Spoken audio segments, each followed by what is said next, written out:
Olá, tudo bem? Hoje é segunda-feira, dia 15 de janeiro de 2024, edição 540 do 3 Minutos. Pergunta o seguinte: a tabela do imposto de renda da pessoa física está defasada em 150%, como a mídia repercutiu no final de semana? Bom, eu vi matéria no G1, no Portal Terra, no UOL, na Jovem Pan na televisão, ouvi matéria no rádio sobre isso, muitos veículos repercutindo a matéria, né, o artigo do Sindifisco, Sindicato dos Auditores Fiscais, dizendo que a tabela está defasada em 150% e que a faixa de isenção deveria ser em torno de R$ 4.900, fazendo com que 29 milhões dos declarantes fossem isentos. Ou seja, coisa de 10 milhões apenas, quase 10 milhões de contribuintes passariam a pagar imposto de renda no Brasil. Né? Tem uma das matérias que hoje tem 14 milhões dos 38 milhões que não pagam, são isentos. Quer dizer, você estenderia isso para mais 13, 14, seriam 28, 29 milhões quase de pessoas isentas. Bom, primeiro o seguinte, vamos esclarecer bem isso aqui. Lembrando que se você quiser ver detalhes, vá na edição 391. Eu estou botando o link aqui embaixo, que lá eu trago o histórico desde 1996, mostrando o que é essa defasagem, a lógica, o sentido, quando houve atualização, quando houve congelamento, para você entender um pouco melhor essa história.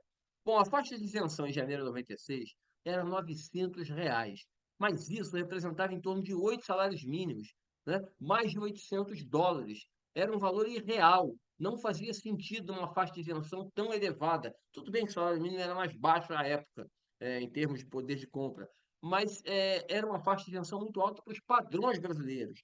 Naquele ano de 96, pouco menos de 8 milhões de pessoas entregaram sua declaração, menos de 5% da população total do país.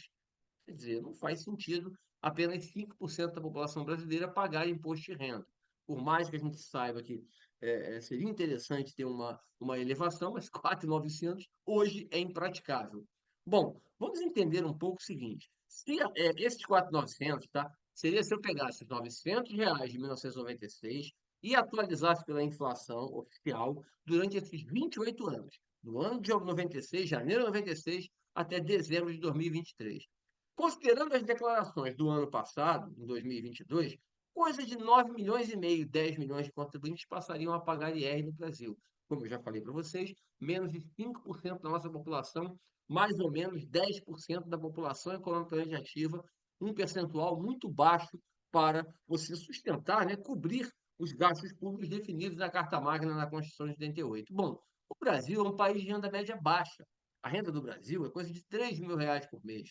E nós temos muitas distorções, enormes distorções, né?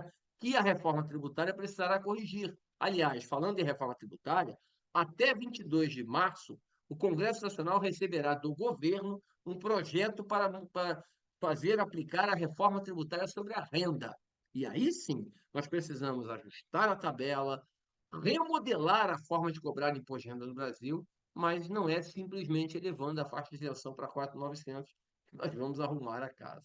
Tá bom? Assistam. Eu vou fazer nos próximos dias uma ideias e reflexões falando sobre essa reforma da renda que deve vir até março desse ano. Tá bom? É isso, gente. Um grande abraço, alegria e uma ótima semana.